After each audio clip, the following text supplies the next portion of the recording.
Our friends at Detroit Boxing Company are dedicated to providing high-quality boxing apparel. With fighters and fight fans in mind, their designs are unique and stylish. With their hats, shirts, hoodies, jackets, they are going to make your jab cross hook look even more sexy. They have great classic t-shirts that feature some of boxing's biggest legends. Tommy Hearns, James Tooney, Jimmy Paul, and more. The people behind this company are simply wonderful, and they truly care about the boxing community. You have to check out their website at DetroitBoxingCompany.com and see the full catalog of all the great stuff they have available. Scoop up some fresh gear and just make sure you use the code word CoryCast at checkout, and you're going to save yourself a little bit of money. Check out their Instagram page at Detroit Boxing Company and hit that follow button. Just let them know that Cory sent you. A very special guest joins the podcast today. The man I first fought in 2014 in a Thai fight, Warwick. He is a fantastic martial artist. During that fight, let me tell you, his combinations were amazing. His technique was impeccable, and the pressure that he put on was just amazing. The man is super talented, and when we were talking about our fight, the story of what I was going through versus what he was going through really shows you how professional he is. There's a good reason why he went to be a successful professional Muay Thai fighter. I thought it'd be a really cool idea to invite him on the podcast and we could commentate and rewatch our fight together. 2014 was a long time ago, so rewatching the fight with Warwick was cool. I still got butterflies in my stomach and I still got really nervous and antsy when I watched it. 8 years later, it still was making me super, super nervous. If you want to watch the fight, you can click the link in the show description below, and my coach Dennis Segura was even mic'd up so you can hear all the stuff that he was yelling at me. I'm really glad we had the opportunity to share the ring together because he really brought out the best in me. Here is my friend, Warwick.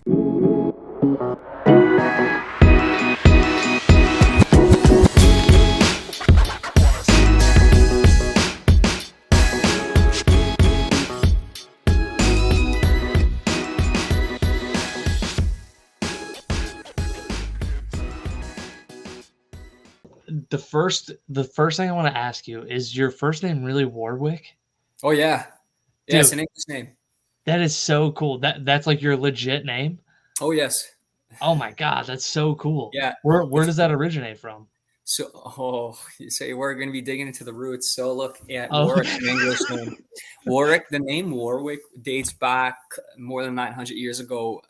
My English side, they were basically there's 4 earls that were crowned in England, and they were the Earls of Warwick Castle and the Barons up until 1995, when my uncle and his son owned it, and they named me after the castle at the end of the day and after the lineage. It's a long story, but that's cool. Yeah, it's a legitimate name after a location and a really beautiful name that you never hear. Yeah. You and I met 8 years ago, and you were the first person that I fought against. And seriously, and we both did a Thai fight against each other, which is crazy to think it was 8 years ago. But here we are. Man. We never got a chance to really talk or catch up or figure out why did you even get into martial arts, because it everything just came and went real quick, huh?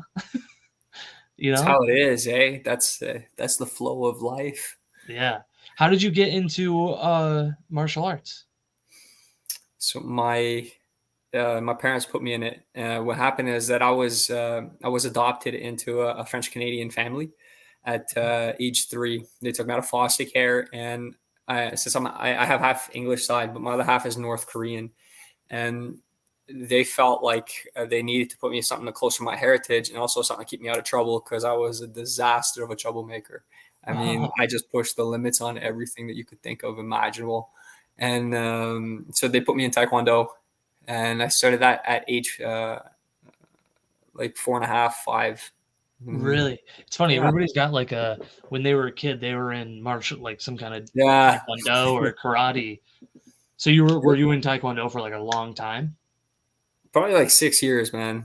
Did Taekwondo for 6 years. Yeah. Wow.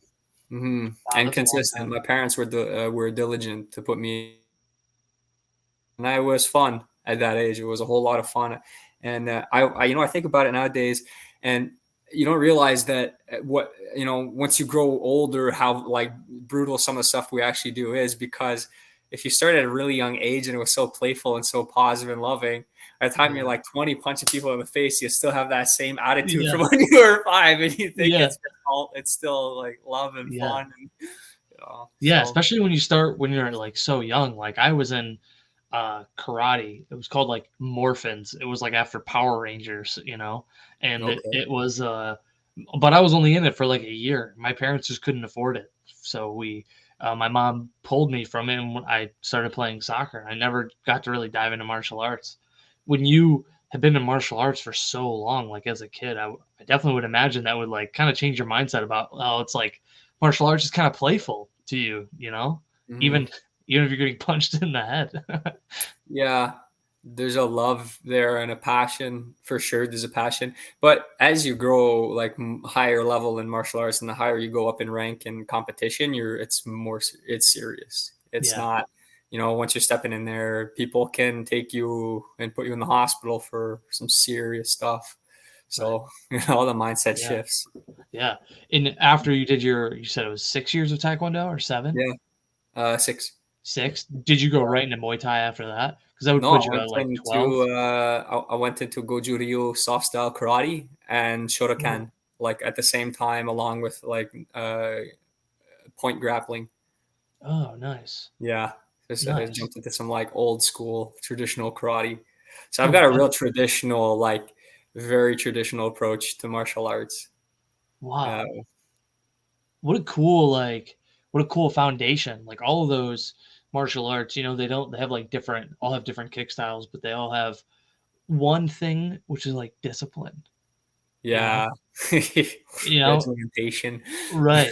Right. It seems like those martial arts are really big into the discipline aspect of the martial arts. When you're a kid, how crucial is that, It's incredibly, like, I think most kids at that age, if you can teach them martial arts, you're going to give them an incredible foundation of focus and discipline, and also a moral code, because as we know, like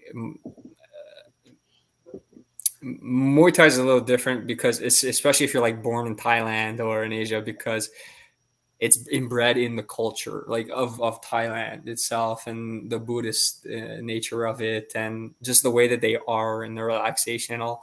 But I think in Canada and in the US, there can be a different approach, how people will like split the road in a sense. And at least the places I started with, like Taekwondo and in karate, there's a lot of emphasis on like moral uprightness. So as a kid, like you don't know what you're doing, but you got your hand on your heart, and you're like you're reciting like, I will not abuse my skills, and I will act with perseverance and honor, and like, but you recite that before every single session, right, as a kid. So I think those thoughts get planted and the trees bloom pretty strongly. So I would say that most kids at that age will benefit from extensive martial arts training in so many ways. Do you think when you were younger, did you have a lot of self-confidence? Because that was one thing I didn't have before I got into martial arts. I had zero self-confidence. Confidence, like I never felt like, dude, no, when I was young, no. Pardon? Sorry. I was gonna say, like, when I was younger, I never felt like I was comfortable in my own skin. I always felt like weird and awkward. But when I started doing martial arts, I felt like I got a better understanding of my body and myself a little bit more. Yeah, that's a good point, and I'd like to expand on that too. Like, how do you find that it kind of like grew in you over time? It was just like, overall, it was just like, I don't know, I guess just the way I carried myself was a lot different. Like when you start doing martial arts, you don't really have a good control. Like you think you have a good control of your body. You know what I mean? Like then you start practicing. It's very like, I would say even like acrobatic and like very dexterous, like it's very like, you got to be very nimble, and it's I don't know, I just got better control of my body. Felt more comfortable in my skin overall, I think. I don't know, maybe that was just because I started when I was like 17. So I didn't start when I was really? a kid. Okay. So I was kind of, Still young when I started, but not like 7, you know. It's different. But the thing is, that's like the perfect age, like around that age, mid-teens, early late teens is like perfect because you have some sort of like third chakra opening where you're starting to actually come into your will and to your esteem and into your ego. Your dynamism's waking up, so you're creating that sense of identity, and the fact that you got honed into that path by the universe, or that's something, man. Yeah, So, I always say, like, I don't know if it was because like I was becoming more mature at that age, you know, like I was becoming mhm. older, or if it was just really martial arts in itself. It always at least gave me a little bit more like self confidence. Um, when how old were you when you started doing Muay Thai? Type boxing, I started dabbling in it more around 15. 15, huh? Yeah, I was first doing kickboxing, and the way that they laid it out at this MMA gym, Team Bushido with Nabil Khatib, it started out like it was a Brazilian Jiu-Jitsu gym, so I was doing Brazilian Jiu-Jitsu there. Actually, I've been doing Brazilian Jiu-Jitsu for a long time now, and then I they start with kickboxing, and they're like a really high volume conditioning kickboxing style. Like they're not being very technical at first. They're just making your conditioning off the charts with like, there's technique involved in the combinations. They make sense in their sequencing. But when you're doing it, you're getting gassed really fast. They start with the kickboxing, and then they're like level 2 at that time was the Thai boxing. So I started going into Thai boxing then. Mhm. Mm-hmm. And was the idea there just to like get better with your form at the Thai boxing class? Oh, no, no, no. When I went in, I was like, champion. Oh, that's all. Like, yeah. Oh Okay. yeah, bro. I knew what I wanted. I was like, I'm here because I'm going there, and that was it. What was it about Thai boxing that was like that hooked you? It was fucking fire. Pardon my language to everybody. No, you can drop it. It's all good. Yeah, it's if you guys want to censor that, I don't mean to be impolite, but it's the No. best way to Yeah. accentuate my emotion. Yeah. So here's what happened. I was like at that time I had a horrible circadian rhythm, and even my overall health wasn't that good. But I was watching. Oh, dude, it was Muay Thai Premier League came out, and I was watching Liam Harrison and these Yeah. boys. It was the first time I watched Thai boxing like that. But who I saw, Fairtech, is one of the guys from Fairtech Yeah. versus another Thai, and the first thing I saw him was fire like a left hook, right cross, left hook, and with a low kick. And when I saw the style of like the low kick, I just went.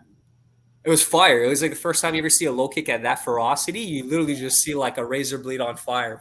Yeah. Yeah. But the craziest thing was that I saw other buddy shielding. He shielded a back. And when I saw it, I didn't fall in love so much with the kick. I fell in love with the shield, and I couldn't wait to shield the kick. Really? Yeah, I was like, man, Wow. it's looking great. Dude, I usually couldn't it's the other wait. way around. Usually, Oh like they're yeah, excited to dude. kick. It's the contact. I love chaos. Like I love the getting hit and the returning of the fire and being calm in that fire, man. It's something special about the art, and the essence of Yeah. that art got me so lit at 1 a.m. in the Even at morning. a young age, it lit the fire Oh, on you. That's really insane. cool. Yeah. That is sweet. And Yeah. then so 17, you were doing Muay Thai, and then how, or no, 15, right? Yeah. Yeah. 15. And then how long until you took your first fight? So I wasn't consistent at that age. Like I got when I got later on into like an amateur and professional career, but it was probably around like was it like smokers and competitions, like full contact stuff at that age already. And I had been full contact since age 6 or 7, throughout my life. But my first in ring fight was actually when I was 18ish, verging on 19. Oh, really? Yeah, yeah, that's when I got in for a sanctioned bout. Oh, that's cool. So Mm. what was your emotions getting into the fight? Like, well, let's start like a week before the fight. What were you feeling? First sanctioned fight ever. Excitement. Yeah, I was really excited. Yeah. There's the expectation. I've been selling tickets. ramping up the expectation and just excited to go out and win. Then night of fight, what's Like going the through night your head? before, Yeah, it's like we'll I say the just day visualize it. before the fight. Are Uh, you still excited? Are you sick to your stomach? no, not sick to my stomach, but it's coming, and I'm Yeah. just getting prepared. And I was calm. I wasn't nervous or anything. Did you have a I think if routine or anything, I was just like I was more excited about telling people I was going to fight personally. yeah? Did you have like a ritual? You seem like a very structured person where could see you having like a ritual or a routine that you would do like the night before, like uh, journal and then a stretch routine and oh, that came along like much more after the first fight. okay, much after okay. Yeah, but I definitely like the night before I was like at the cut weight, so I'm like spitting in a Yeah, can, trying yeah, to drop weight. yeah. When I'm watching NHL games and just going to bed early. So And next day, like you're about to walk out to the fight, like what is going through your head? when I'm walking out to the fight or in the Just dressing like room. in the back room, like you're in the locker room, you haven't even walked out yet. Was an interesting feeling because like it's the first time I seen another dude getting massaged by Nem Nem and the smell and he's getting massaged in his shorts. But you start to like when you fight when you're younger and full contact stuff, and you're just like based out of emotion and stuff, it's not the same reality. Like once you step into the Muay Thai world, there's more brutality, and you're starting to actually feel brutality, what it Yeah, is in that sense. So I'm starting to feel like the harshness and brutalness of what we're about to go in and do. You're in the Thai museum, and the sensation going through your body. And I feel like for me, it's like that first fight, I'm getting my hands wrapped, and I just felt really strong. Like I felt really strong and ready and dexterous, and I had a lot of belief and confidence that things were going to be fine, And I was excited to go out there because I think I had been visualizing it so much already in my head that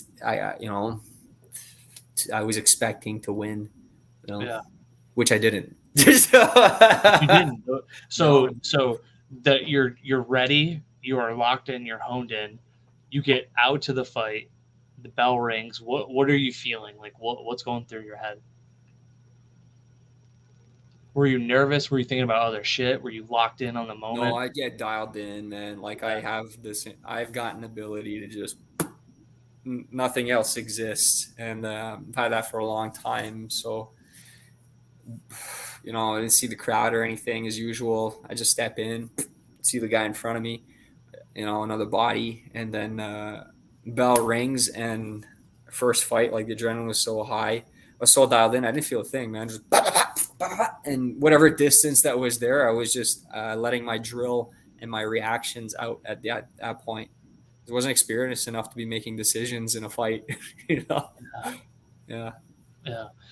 I will say your version of your first fight and my version of our first fight is completely, it's so much my dude, I was so nervous. I was like Serious? sick to my stomach and you're Oh, like no way. you were like, I am locked in, Cory, and I am ready to slay my opponent from Just across ready the to ring and go. I see it. I'm just like trying not to like freaking like throw up in the back Are you room. serious? Uh, How uh, did you calm that down? I what you had said you saw somebody like come in and you saw like brutality, right? I Oh, saw one of the guys that came into my locker room. He like broke his wrist or something. he's like, Yeah, "Ah." like he came in and his wrist like was completely fucked up, and I was like, "Oh no, what happens if that happens to my wrist? Oh man, no, damn it, no!" And I'm Oh, like, "No, bring it back, bring it back, bring it back." yeah. And And like then you like that constant reminder all day to like bring it back, because I had no idea of what like a competition like that was going to be like. I had done um I think I did a jujitsu tournament like after the fight, so that was like my real first sense of like physical competition, you know. well, And dude, you are over here locked in like an assassin, like a freaking samurai, dude. And I and I'm like a clown. I'm like, oh, oh, I kept hearing the word mongoose somewhere. I yeah, was like, where's this yeah. mongoose? It's so funny, dude. That's so you loved it. You like loved being in that fire. of fights. Well, the first fight was good actually, but dude, the first fight was I had I had some clinch skill, but I wasn't like developed in the clinch. Like I really delved in after that fight because the guy I fought was a guy from West Side Muay Thai, and he was a clinch coach. He was 32 years old, and he had been like fighting and training for a long, long time. And so his experience was a lot bigger and stuff, and which was really good experience. I've only actually, now I think about it, most of the guys aside from you that I fought have had like 60 to 300 fights more than me at a time. Crazy, dude. Oh yeah, dude. Crazy. But that's why I noticed that my experience kept going like this, because you pick up the emotion and the experience of what they have and you soak it up, but he actually TKO'd me, dude, because he first round was mine. Like I had so much volume in on him, like real kickboxer, snappy, explosive style, like boom, boom, boom, boom. After the end of the first round, the coach just keeps down angles and stuff, but you can't hear him because you're that level of exhaustion and your mind's never been in that like space like that yet with people watching and stuff. And but the second round comes around, they start clinching, and I'm getting kneed in the ribs, and I had no answer. And he had full plumb, like dominant, head down, and I was in a typical forearm, body, right? And I thought I was doing something, and anytime I create distance, I go back with the striking. But by the third round, he had landed so many knees, and I didn't get up from my 8 count. And damn. It's a good experience. I counted. I took 47 knees, man. Like it was nuts. It was crazy. And if I'm honest with myself, I look at that. It was a great experience to learn what type of character is needed to fight a strong character, like man to man, like what is actually needed to succeed, in that level of adversity. And I was literally going to ask you what you learned from that first fight, you think? And that's a great answer, dude. Is that afterwards,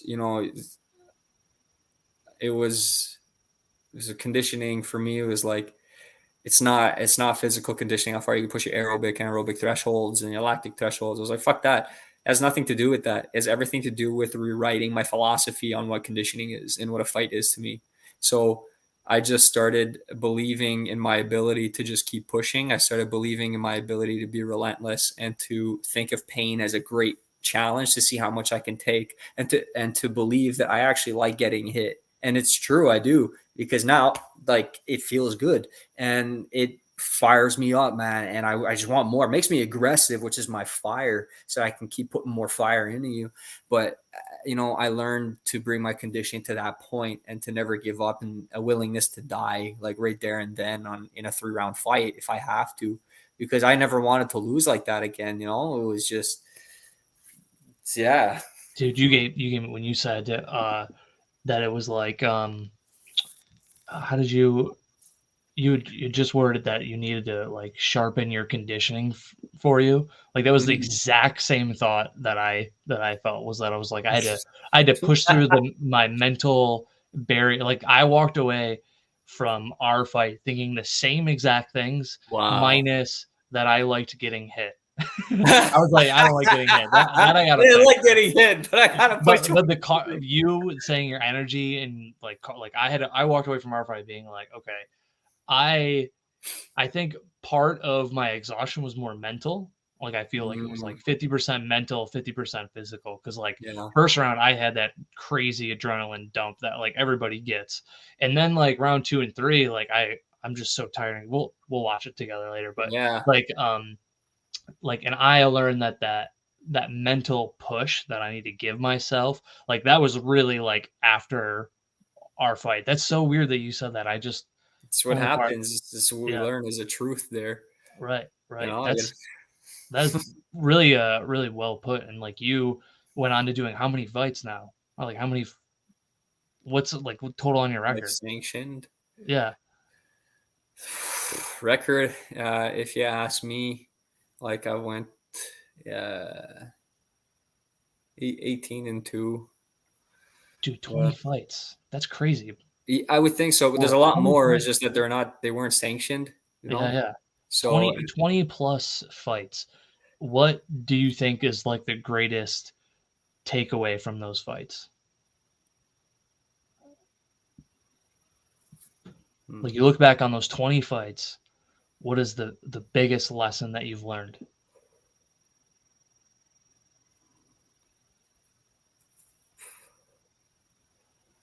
you have to have a willingness to die for your goals and dreams, and a willingness to do whatever it takes to achieve your goal. And you have to have an incredibly like wonderful heart in general, and that's you have to be the same guy inside and outside the ring. There can be no difference.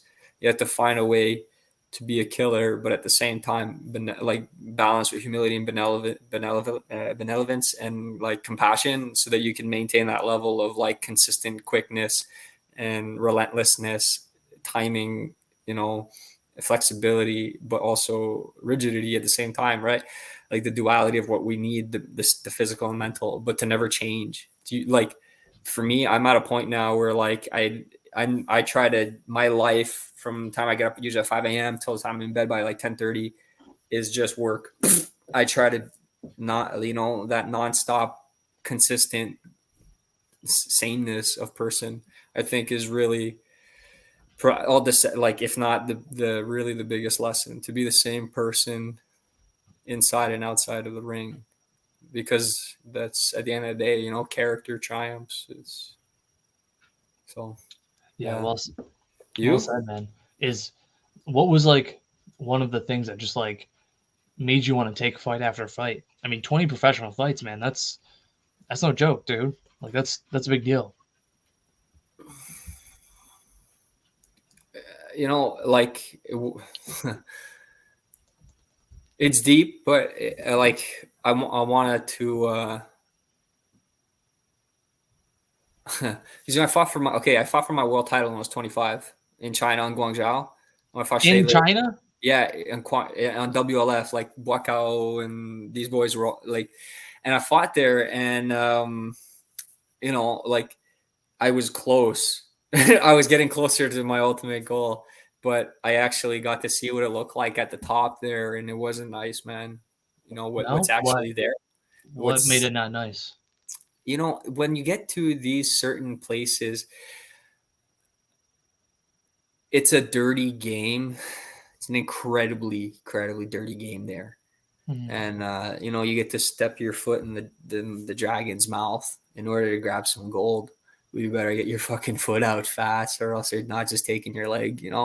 So I got to see it, and that's why I had to walk away from it. But it really, what made me want to keep fighting, like fight after fight after fight, was wanting to prove and make people proud, my family proud, my dad, my mom, honor my family's name and honor my lineage, for what we represented, and to actually put our name back in history. And I was willing to die for that, and I still am, really. So But you're not fighting anymore? You walked away from it? yes. Yeah. Wow. What? Yeah. So you decided to step away after seeing kind of like how the like reality top tier, like the reality of Thai fighters, and it's not glorious. I mean, honestly, the like fighting, people, it's all that's fine. Like, it was great, like the caliber and stuff, the training, the lifestyle, like I was already doing what they're doing, it's just not getting paid as much, Yeah. in Canada. Yeah. That's fine.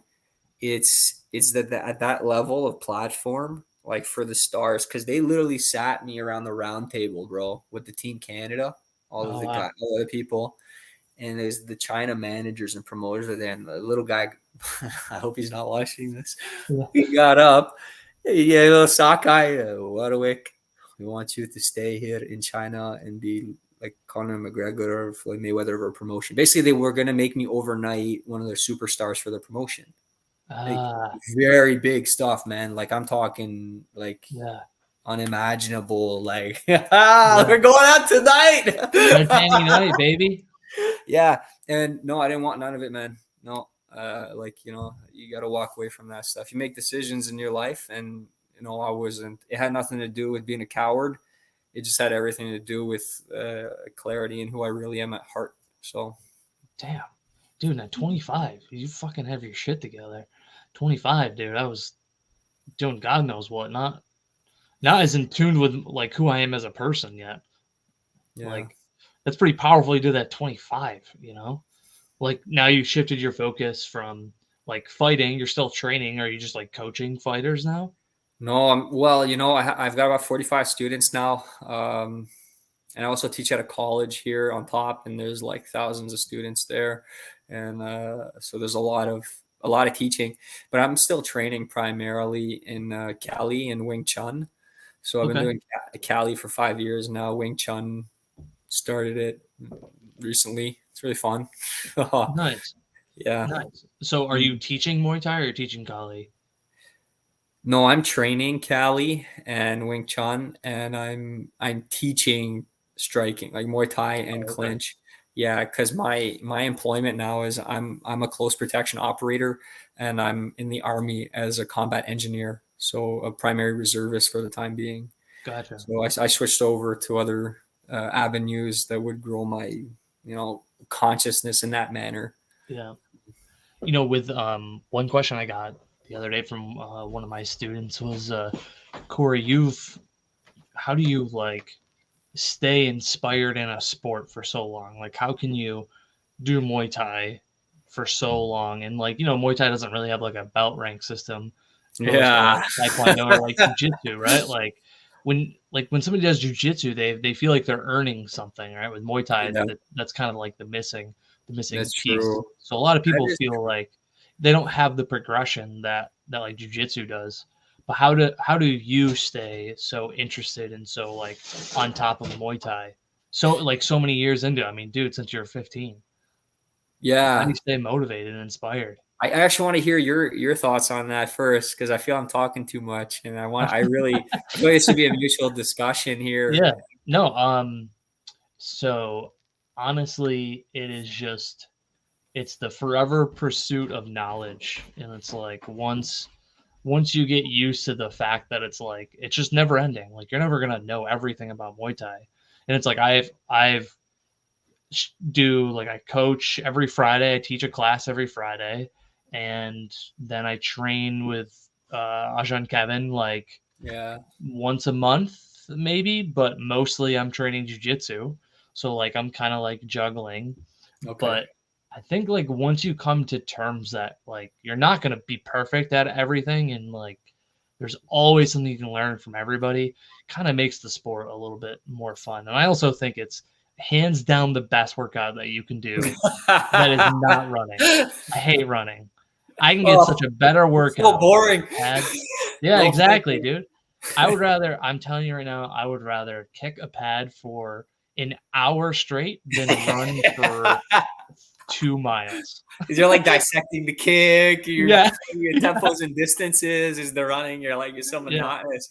I will literally run because it's for discipline. Like, Yeah. because that's for, you know, that's probably why you do it too. It's like it's boring, so I do it for discipline. You know? You're like, man, I guess I should do it because I haven't done it in a while, but I should do it. You know, it's like, you know, but no, I think like once you just accept the fact that you're not going to know everything, and then when you feel like you're going to know everything, someone's going to blow your mind.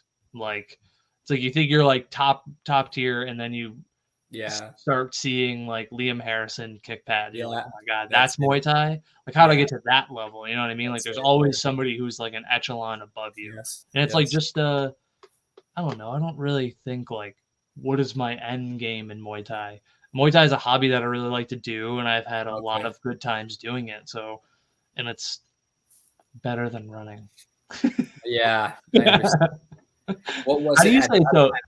Well, I'm curious what, like, when you were competing, what was the mentality there from fight to fight? Dude, honestly, I fought with you, it was like 8 years ago, and then fought one more time in Gladius, maybe like 3 years after our fight, but that was like a kickboxing fight. Yeah, it was probably like 2 or 3 years after that. And I remember driving home after the fight, and my girlfriend, now wife at the time, was like, so like, what do you want to do with this? Do you want to do this like professionally? Because like, if we're gonna do this, you're 26. I think I was 26 at the time. She's like, we got to put all our eggs in the basket and like really go for this. She's like, do you want to be a professional fighter? And Warwick, dude, I fought this dude that was 6'1" in this kickboxing fight, and he hit me so hard with a hook over the top of my guard that I felt like my hairs were splitting. And I said, that's not enjoyable. That's not fun. That's not, like, that's why, like, I'm hearing how much of a samurai and warrior you are, and I'm like, oh, I don't want to get hit anymore. I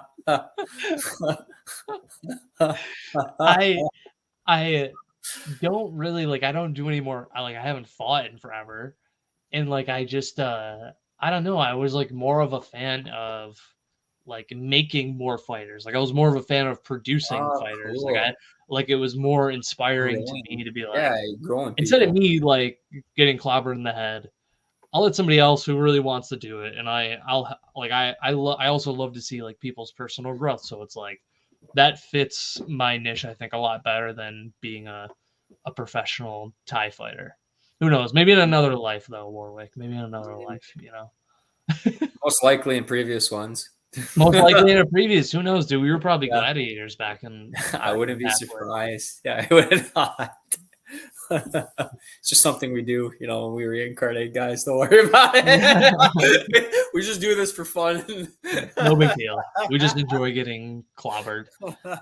I like. So you're walking away from it. You don't want to fight at all anymore. Pardon? You don't want to fight anymore. You're just walking away from it. No, I tremendously want to keep fighting. Like I can't fuck. I wish. I just want to, like. I love it, bro. Like everything. I love it. Not just like type all of it. Like the contact, the intellect, man to man, heart to heart, the confrontation of adversity and the overcoming, and being in the flow state and learning that spiritual experience of what a fight is, you know. And learning that the other person is in fact you. There's no separation. There's you is your opponent, but there's a fight happening. The fight doesn't happen unless there's two people. And you know, non-dualisticness, it's like you're the fire and the lotus, and you're making this dance happen at the end of the day. And you know, so when you're there, just like any path that we take, it's a learning lesson. I'm there to learn at the end of the day, and I'm there to grow and learn my lessons, whatever they be, and show who I am in that little box that we fight in, you know, or octagon. So there's no, you know, yes, I do want to keep fighting. Like I fucking love being in there. Get like when I get hit, it's like, oh, I'm gonna hit. It's like I fucking love having blood on my face. I love like bringing that part of myself out to the forefront and being honest with like what I can do under that level of adversity, and knowing that I can repeatedly maintain who I am in those traits, and to overcome, you know, like the challenge that I put enough work in. I need to know, you know. You said earlier when you had your first fight, you didn't have like a routine that was set yet. I was training like an animal. Like, you know, I had a routine in my training regimen. I definitely was building on it like by habit. It had built from just the coach instilling certain patterns within his own gym, you know, taking them on. So yeah, I had certain routines, but I didn't have like any specific anchoring points. What fight is your personal favorite? Man who's seen 20 professional fights. You have to have one fight that like maybe you're super proud of, or two, you learned some hard shit in. Oh, this is bringing back my psyche from those fights. It's so ruthless. The more I got into it, the more I realized how ruthless you got to be, but at the same time compassionate, you know. And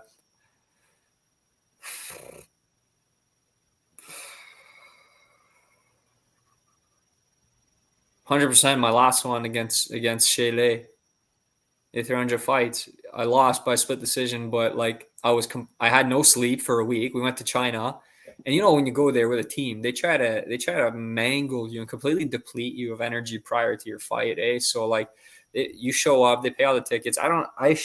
Like should have went managerial mode months before and seen like, hey, why are we not there a month before so we're not jet lagged and our circadian rhythms are off and our hormones are actually optimal. Like we're going to fight. It's still a sport. We need all energy here. You know, we're not fucking getting shipped off because these guys are about to be terrorists. Like, you know, we need every advantage possible in a fair fight.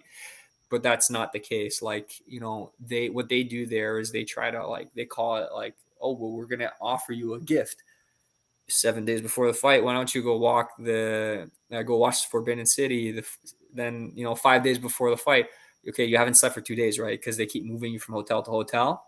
And they try to feed you really salty fucking food, eh? And then then because they don't want you to make weight, they want it to be hard. And then they want us going off to the Great Wall 3 days before. And if you don't accept, you'll be like completely dishonored. You'll never have it again. So it's a political game of pop where they're trying to maintain the relations. But as a fighters, we're like, dude, we haven't slept in like 4 days. Why are we on this fucking Great Wall walking 15, 20, 25 kilometers for hours on end and not sleeping? Yeah. And the next day, our press conference on the 5th day is like first day, say 6 a.m. What the fuck? So we're up at 5 going for a press conference. They cancel. They put it in the afternoon. We show up. No press conference. They do the photo shoot late in the day. So you're punching. The day before the fight, you're doing, you know, then you're getting interviewed and stuff. So by the time I got to the fight, man, like we were lacking sleep. Yeah. You know, like we were tired is the way to put it. But it was. Who would have thought that was holy shit? Because I learned the most about myself in that fight, and you know, learn the most about yourself. How? Well, because at the end of the night, I was alone before the fight, and you know, people have a cornerman, they have a coach, and have all these things. So you got a whole team, and like it's fine because our energy was high. You know, you show up, and there it's big because when you show up, and there's a lot of fighters. They split the dressing rooms, general room with the TV out, security guards, and all that. And you know, they had fucking fireworks and stuff going off, right? It was really cool. But I'm in the back. I was getting wrapped and stuff, and I don't have my hands wrapped yet. But first guy goes out, gets knocked out right away. Boom. He just made a mistake. Mind you, he did the exact same thing to the same guy when that guy came to Canada. Okay, so he redeemed himself. But the whole energy just like boom. And in my head, I'm thinking like, why the fuck are you guys dropping that has no relation to us? This has no contact or no impact to how you're going to fight, you know, but not everybody is like maintains themselves like that. Yeah. So, but the next guy loses, and everybody just like starting over. Oh, no. And I didn't care. I was asleep for an hour and a half, and I've got my hands behind my head, like snoring and stuff. And finally I wake up because they got to wrap my hands. It wraps my hands and stuff. So but I'm in front of the mirror, and I noticed that like the fighters aren't coming back to the dressing room. Coaches aren't coming back to the dressing room. I don't really care because at the end of the day, I can only count on myself there. And now it's just me and Tim Lowe and Taylor McClatchy in the dressing room. But she's got coaches. They go out. Tim Lowe gets himself like prepped and stuff. By the end of the night, I'm alone in this huge fucking dressing. Dude, this is huge. Okay, it's huge dressing room. I'm alone, warming myself up. I'm looking at myself in the mirror. I'm skip and roll. Boom, boom. You know, you're dialed in. I'm very pleasant right now and stuff, but I'm dialing in and boom, boom, skip and rope and get warm. But I'm having this conversation for an hour in front of a mirror. Because I'm laying down horizontal, right? I'm like this. I look at myself super calm, right? Because you know how you are before a fight. Well, I'm chilling, staying calm. And I'm looking at myself in my head. And all I can hear is just get the fuck out of my way, you know? And I'm talking to myself like that. I said, get the fuck out of my way, right? I said, just get out of my way and let me do my job. I'm talking to a certain part of my personality, right? I said, you need to go into that box right now. I need to pull out the other archetype. Is what I'm doing, right? I need to take out this guy. So you get the fuck out of my way and let me do my job now. and you just talk. Yeah. And then I usually, what happens, I know when I'm shifting because I completely lose track of time and everything just goes kind of black and dim for me. And then I know I've accessed what I need to access, right? That spirit. I'm in the right place, and I start warming up. Now, something funny happens though, because as I'm warming up, I like to hit the wall a bit, get some like hit the fucking cement a bit, get good resonation through my wrist. I do it with my push kick. So I go to do a push kick, and I fucking go right through the wall. No. Boom! And at that time, it's funny because Tim Lowe finished his fight, so he's walking in, and I'm kicking through the wall. He just laughed. Oh my so God. Funny. I didn't care because you're so dialed in, you don't even see the hole. And anyways, I remember it's just like, you're walking up the stairs and you're still alone. And finally I go up and I'm having trouble keeping my eyes open. I'm like, fuck. And anyways, you get there, walk up the stage, see the opponent, the guy shouting. And same here, I'm shouting. I like to shout before a fight. I walked out and I didn't see anything. I just showed in and walked down, got in the ring, fought the guy for 3 rounds, and I realized like where my caliber was. The guy he was a previous world champion. He held the title, hit a 2-time world champion, and held the China's national title in Sanda and in kickbox in K1. I didn't get knocked out, and he hit like a monster. He was a big guy. He was a lot bigger than me. I didn't really cut that much weight. And I took some serious punishment, some serious shots in that fight. And, the willingness to not give up and to just keep going in, even when you're feeling like you're losing, right? Because that's a horrible feeling when you're feeling like, shit, I'm not sure, but it's as long as you don't quit and you keep that victory in mind. And I remember he did a spinning back kick and I cut kicked him. I set him up. I shifted off the triangle. So I went to his left and I set him up and he spun and boom, took his leg out right at the end of the first round off a spinning back kick. And I was like, Nice. Not too bad. But, by the end of the fight and stuff, I felt like I just had no more fear in me, dude. Like zero. I feel like it had, because not just of like the fact that I fought a great guy and I knew where I stood now, but it was a fact that I went in there literally alone. Like usually when you fight, corners talking, your coach talking, he's wrapping your hands and stuff, and you got a guy who's kind of supporting you. Does that make sense? Family supporting you stuff. But when you don't have that actual support leading up to the fight, it feels different because it's just you just have yourself to take care of, and that created this another level of like, when it's just you're counting on, is there like little voices that are like self-doubt, or have you just shut those voices out? The self-doubt, it creeps in if I'm not training to the same vigor that I should be. Okay. But if I put my issue though is that then the next fight comes in and like I'm people's baseline is here of like how much suffering and training you put in for stimulus. But then you're like doing this, but now your baseline's here. And then you're like, I got to go here. And then at some point you're like, but right. I shouldn't actually go there because I might die. Right. I might have a heart attack. Yeah. So doubt, like, whenever I felt doubt, I would just, go and run hill sprints till like I collapsed. Oh my God, you're an animal. No. I was just probably afraid is the word, but it's the conviction I think that was getting built, because to me, I took it literal when someone said the fight is won far away, before I danced on those lights, Muhammad Ali's thing, but I actually understood what he meant. Like when I was on a hill alone, running and sprinting and collapsing, you understand what it means. So, wow. Yeah. Damn, dude, you're a deep dude. You're a savage. You're a savage, dude. You're a straight savage. I love it, dude. It's also a reason why I'm really honored that we shared our fight together. It's special when you fight somebody in the ring, and it's a weird thing to be like, hey, I still appreciate you as a martial artist, a human being, even after we fight each other. Like some people be like, what is that? I thought it would be kind of cool if we watched our fight back over again, and then we could just like live commentate it. Okay, I'm down.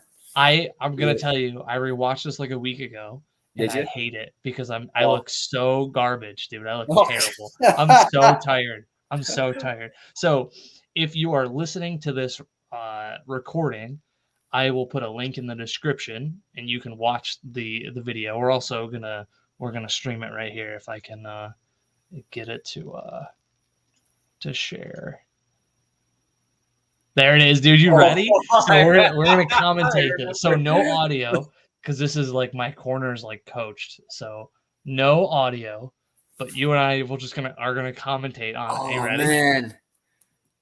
It's been a while since you've seen this, right? Yeah. This is awesome, man.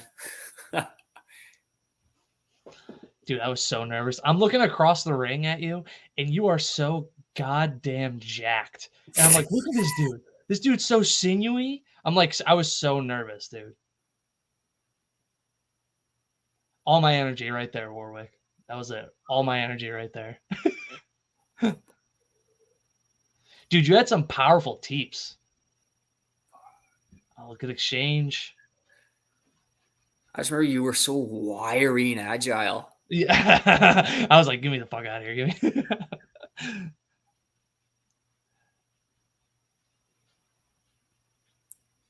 Dude, your teeps are nasty.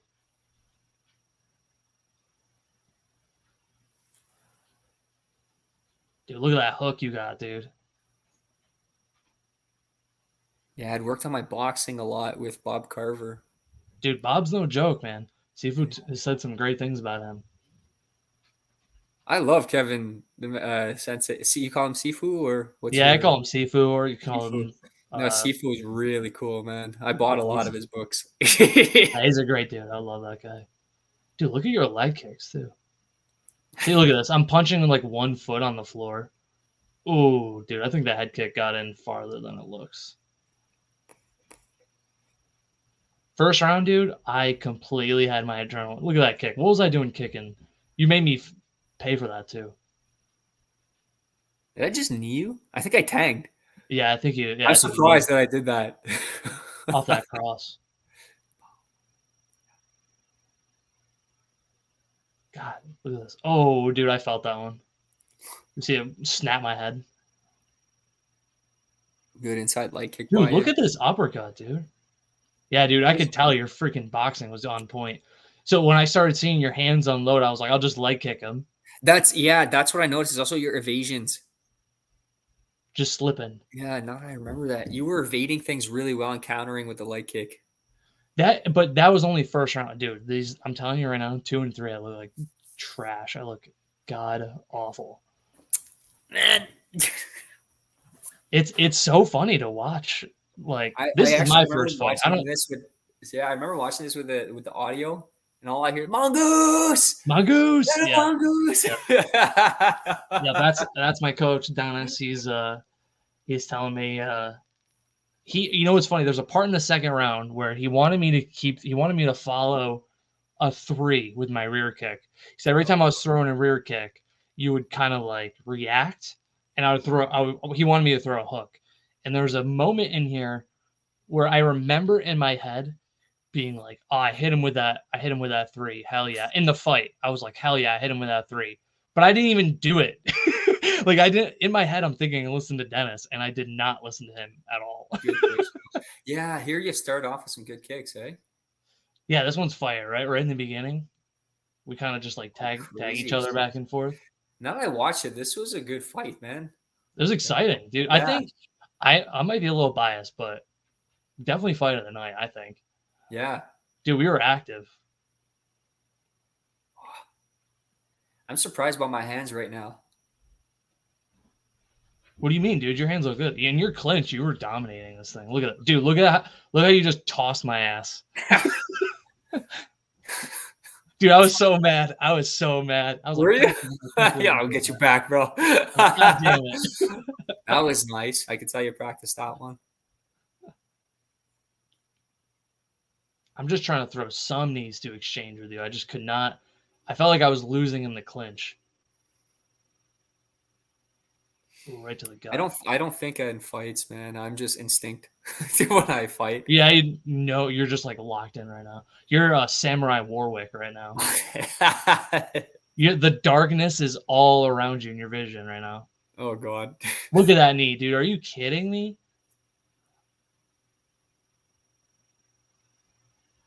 I'm like, come on, I gotta spin you. I'm like, I need to get you in the corner. Look at this. I'm like, I'm not going down again. God damn it. Oh, look at that teep. I'm like, I'll teep you right back, bro. Oh, dude, I was so embarrassed right there. You made me slip. I was like, God damn it. Did you actually feel embarrassed? Yeah, dude, that's the thing is like this first fight, I was so in my head, dude. It didn't happen my second fight. This first fight, I was so like Thinking. I didn't know what to expect. Ooh. I remember that. That hurt. Yep. Yeah, I do remember that. Man. It sent a shock up my body. Yep. Like, shing. Yep. That was dead on too. I don't know, man. I think it was life or death. You might have won.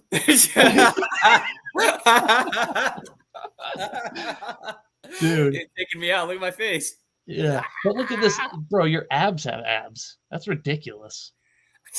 That was ridiculous. I remember the work that was put in for you was like for this one was atrocious.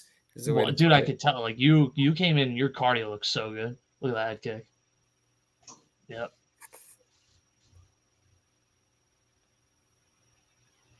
I was so amped. I was like, yeah, fuck yeah, let's do it. Yes. Hey, while this round's going, I'm just getting my charger. I don't want my laptop to go. Oh, yeah, sure. This is so fun. I'm loving every minute of this. This is hilarious.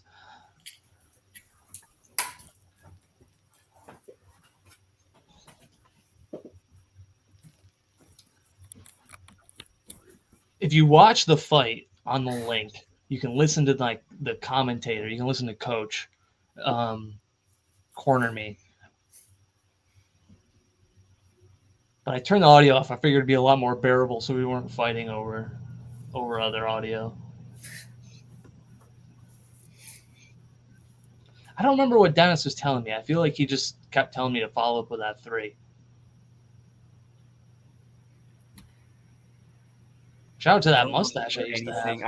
I don't often remember what my corner says. Do you like listen to the sage advice? I try, but I usually in my head I'm like, don't worry, I got this. No, I remember that. Yep. That was fun. That moved my body. I was like, I needed to I wanted to get everybody like fired up again. And you had such good knees. You had a couple of like straightening number 2s. This third round, I'm just like here. Look at that, dude. Look at that uppercut. How did I get those attachments in? Yeah, dude. Did you see that? Yeah, man. I was so gassed. Look at me, dude. I'm just like reaching for anything. Fuck, I'm surprised by how I'm fighting. Look at that, dude. I was like, God damn it, again. Right back to because that takes energy out of you. Like getting back to your feet after that is like even more energy expended. Ooh, spinning back elbow. My bad. See, no elbows allowed. My bad, dude. I punched you in the groin or kicked you in the groin and now elbowed you.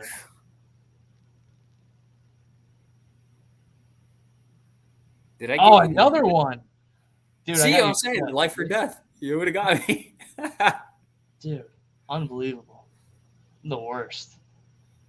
Hey, I got you twice, dude. I'm so sorry. I think he was giving me trouble. No, I think he was yelling at me.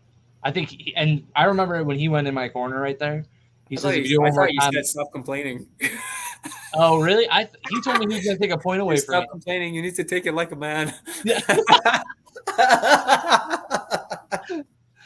Take it like a man with another man knees you in your dick. Slip. Nice. That was nice. Very But quick. you get this last 20 seconds. Watch. Knee. You're going to put me right here. Boom. I feel this. I might get this kick on you, but when you get back to your feet. That was really well timed. But I'm just now, dude. Look at this. My hand's down. Look at this. Look how tired I am.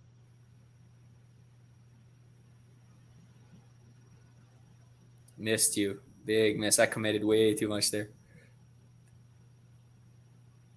Oh, did you punch me so hard? You see how I bounced off the ropes and into your cross? Yeah. Oh, I remember seeing stars after that. So I'm glad that round ended right there. The third and final round. It's pretty wild to watch again, huh? Yeah. Isn't that weird? Yeah. That is so crazy. I remember Dennis is like, dude, I think you won that fight. And I'm like, I don't know if I did. And when I rewatched this fight, I'm gonna be very honest with you. I'm not just saying this, Warwick, but I think that it should not have been a split decision. It should have been a unanimous decision for you. I think I maybe got the first round, maybe. You second and third without a doubt, right? Shit. Like I feel like you dominated me that second and third round. Your hands, dude, were great, man. Thanks. I could tell you worked on your boxing for that fight. That one uppercut and that cross hit me off the back when I flung off the ropes. That was crazy. Dude, look at you. Your abs have abs, bro. I got like the chest of a teenager. Oh yeah. Split decision.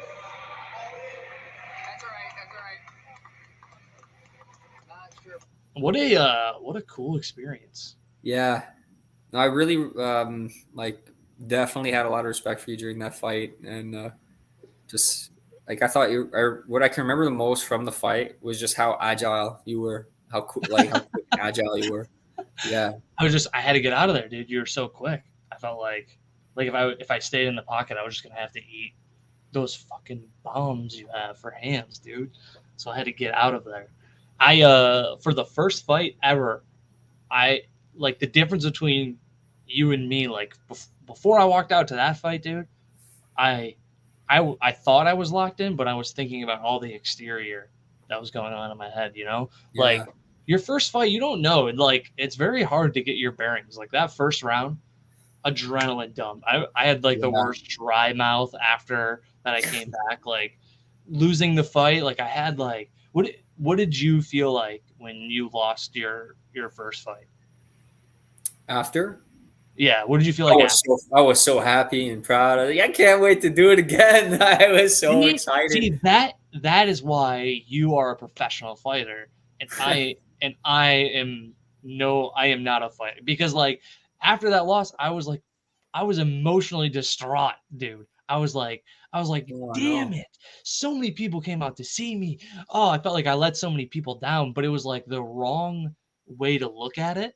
You know what I mean? Yeah. Like now when I look back at it, I'm like, I should have just been grateful for the opportunity. I should have been thankful. But like in the moment, I was like, no, it's the worst. And you're a savage. You're like, I loved it. I loved every minute. I couldn't wait to get into the fire. I was savage, but like it was just probably the adrenaline, but also the fact that you realize how resilient you actually are. Hell yeah. I didn't knock you out. I didn't TKO you, man. We went 3 rounds. And who knows? What if there was a 4th or a 5th, right? Like you might have came back, dude. Like we don't know. You would have knocked me out, dude. 4th or 5th, you would have knocked me out. No. No. But it's interesting rewatching the fight because now, like 8 years later, you have a different set of eyes and intellect and IQ. Like you see the elements of fighting, and it's interesting because even at that point, people that were coaching you and putting things into you, you have no clue what really you're doing when you go in there to what extent, because you haven't. Right. When you're a coach, you're analyzing the elements, that really the relaxation, the distance, the timing, the precision, the techniques under what distance, and how to put it in the fighter so that it comes out in the fight or as much as possible, right? And cater to his instincts and his natural inclinations. Right. So I think that both of us were fortunate. We had like phenomenal coaches, man. Yeah, dude. Yeah. Because they downloaded it. I didn't show up and say, we're doing this drill like this with that level of discipline and stuff. No, it was like commanded by the coach when I showed up. And Ajaran, I showed up. Ajaran's classes is dead serious. Like I loved it. Dead serious. It's just commands respect like a madman. And you just, yeah. Yeah, I've heard good that. I would love to take one of his classes. Where are you at right now? You're in Quebec? No, I'm out in the west end of Ottawa. Oh, So okay. yeah, I'm not training there anymore. Because I've just moved on into other places and stuff. Yeah. So, Well, one time I'm gonna make a trip and we're gonna train together at least once in my life. I would love to train wow, with so if you. you see that, trying to give you Yep. a props. Yep. Because I think that would be a lot of fun. That'd be sick. Because Yeah. I really feel like you are like a shining example of what a martial artist is, not just like a Thai boxer, but like a martial artist, like on and off the mats. And I think the martial arts world needs more people like you, Warwick. You're a very intelligent and an absolute savage. An absolute savage. After talking to you, I realized that I am a wimp. Oh no, come on, man! Don't say that. No, you stepped in there and you've displayed that you're not. Like that's very obvious that you're not a wimp. It takes a lot of courage for anybody to step into a ring like that. Like, people will,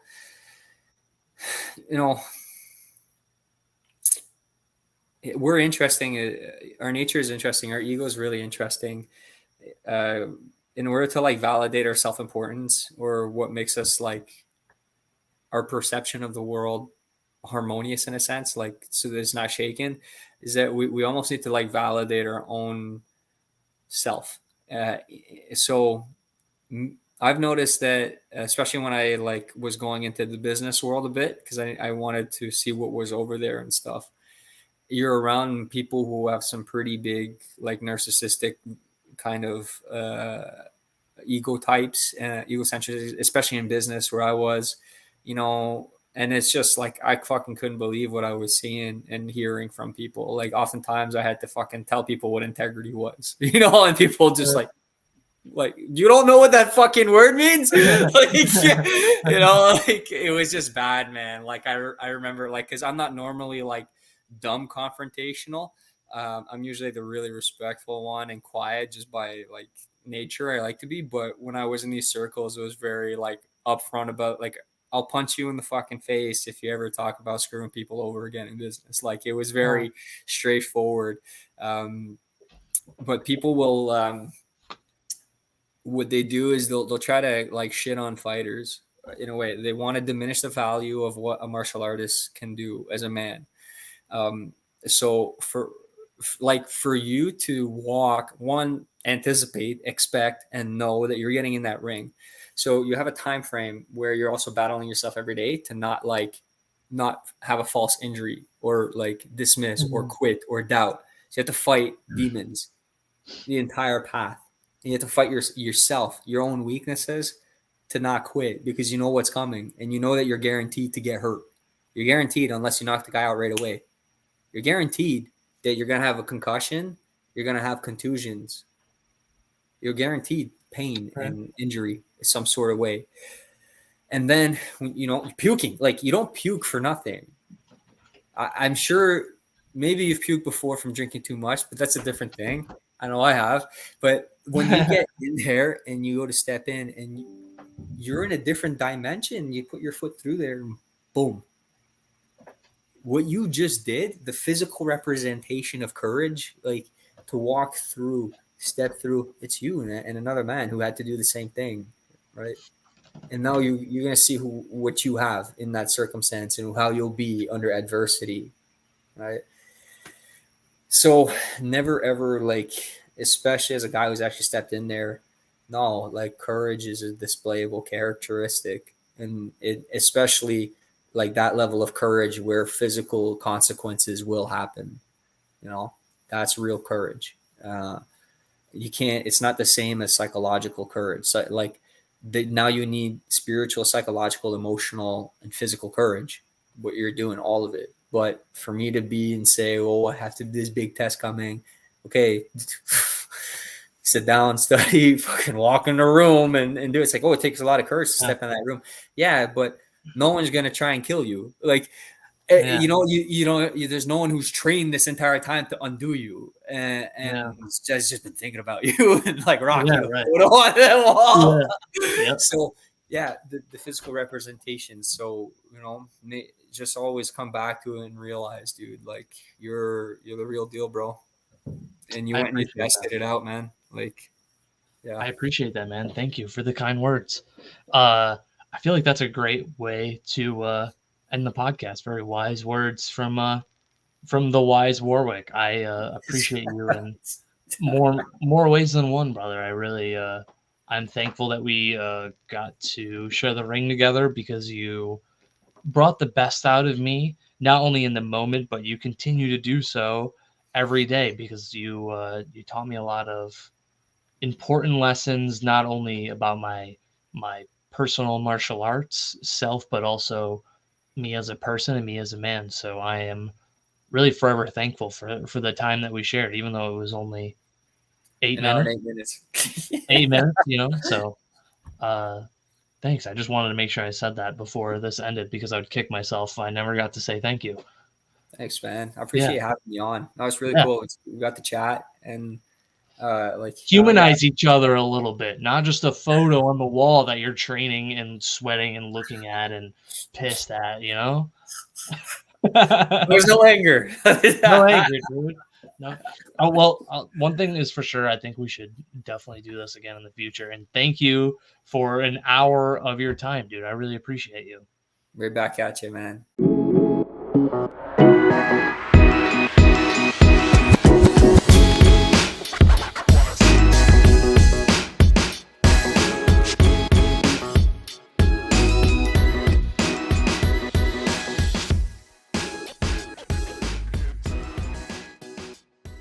Thank you so much for watching this episode of the Cory Cast. I really appreciate the time that you spent listening, and even listening to the full episode to get you to this point. I just want to say I'm just so appreciative and so thankful that I have so much love and support for these episodes. If you want to be a guest on this podcast, reach out to me. I'm always looking for new people. Let's talk about what you're passionate about. Let's talk about your hobbies. Let's give you a positive platform to talk about the things that matter to you. Do me a favor, make sure you hit subscribe, like, follow, leave a review of the podcast. All those little things will help this podcast grow, because without you guys, there is no podcast, and I am just so grateful that you're taking the time to listen to it today. Thank you so much.